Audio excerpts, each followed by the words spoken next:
Craig Mokhiber Resignation Letter.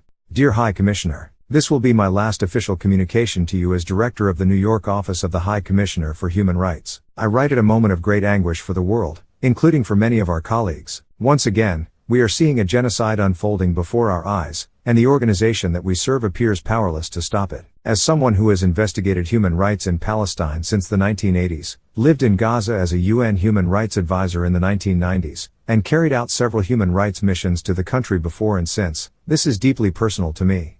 I also worked in these halls through the genocides against the Tutsis, Bosnian Muslims, the Yazidi, and the Rohingya. In each case, when the dust settled on the horrors that had been perpetrated against defenseless civilian populations, it became painfully clear that we had failed in our duty to meet the imperatives of prevention of mass atrocities, of protection of the vulnerable, and of accountability for perpetrators. And so it has been with successive waves of murder and persecution against the Palestinians throughout the entire life of the UN. High Commissioner, we are failing again. As a human rights lawyer with more than 3 decades of experience in the field, I know well that the concept of genocide has often been subject to political abuse. But the current wholesale slaughter of the Palestinian people, rooted in an ethno-nationalist settler colonial ideology, in continuation of decades of their systematic persecution and purging, based entirely upon their status as Arabs, and coupled with explicit statements of intent by leaders in the Israeli government and military, leaves no room for doubt or debate.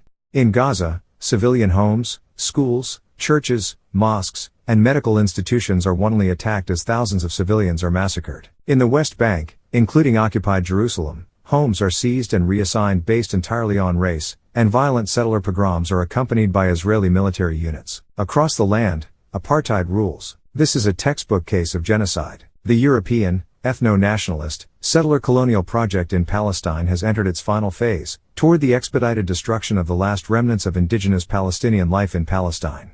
What's more, the governments of the United States, the United Kingdom, and much of Europe, are wholly complicit in the horrific assault. Not only are these governments refusing to meet their treaty obligations to ensure respect for the Geneva Conventions, but they are in fact actively arming the assault, providing economic and intelligence support, and giving political and diplomatic cover for Israel's atrocities. Volker Turk, High Commissioner for Human Rights Paulé Wilson, Geneva. In concert with this, Western corporate media, increasingly captured and state adjacent, are in open breach of Article 20 of the ICPR, continuously dehumanizing Palestinians to facilitate